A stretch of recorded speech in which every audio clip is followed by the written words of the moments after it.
They are so beautiful they would be a shame to chop them. Welcome to your guardian chef, your angel in the kitchen.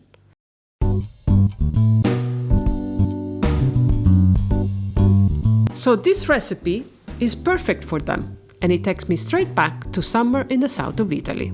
My mother would prepare this in the morning, put them in the fridge, and bake them when we were back from the beach. While we showered, dinner was ready in the oven. It was a complete meal. These are the ingredients you need. The measurements are in the description below, and you can find and print the full detailed recipe on my blog at the link above. There are many stuffed vegetables recipes, but the challenge is to keep the inside juicy and full of flavor. For this, I make my own Italian flavor breadcrumbs. You want to start with a good quality stale bread like a baguette. Avoid panko or regular sandwich bread. They lack texture and structure that you need here.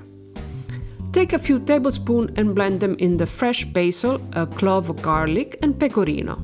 Please do not use garlic powder or dried basil if you want the real Italian flavor. Then combine the flavored breadcrumbs with the rest. If you can, let them rest overnight. The flavor develop as they sit. Make a large batch and keep the extra in the freezer. They stay loose so you can scoop out exactly what you need each time and use them straight from frozen. Now the zucchini. Cut the top off each one and scoop out the center with a spoon or a round vegetable scoop. Check the inside as you go. If there are too many large seeds, do not use that center in the filling. Too many seeds make the stuffing watery. Take the scoop out center, put them in a blender and mix them with the 4 tablespoons of the seasoned breadcrumbs. Oil the base of your baking dish. Dice the zucchini top, mix them with the 3 tablespoons of the zucchini and the breadcrumbs blend and spread this at the base of the dish. This creates a base for the zucchini to sit on while they bake. Season each zucchini with salt and pepper, inside and outside. For the stuffing, combine the minced beef, egg, finely chopped onion, lemon zest, mustard, and seasoned breadcrumbs in a bowl. You might think it's unusual to add mustard and lemon zest to an Italian recipe, but that is what happens when American Italian get mistaken from the real thing. In Italy, these flavors are always been hidden in our secret ingredient. Mix until everything is combined.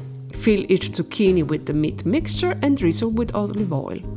Bake at 400 Fahrenheit, that is 200 centigrade, for 40 minutes. You can use a long zucchini for this too, just cut them lengthwise. If they are very large, skip the center because there will be too many seeds.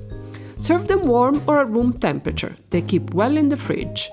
For more recipe like this one, check out the playlist I've linked for you and don't forget to subscribe so you don't miss out our next culinary adventure. I love to eat them the next day if there are any left over.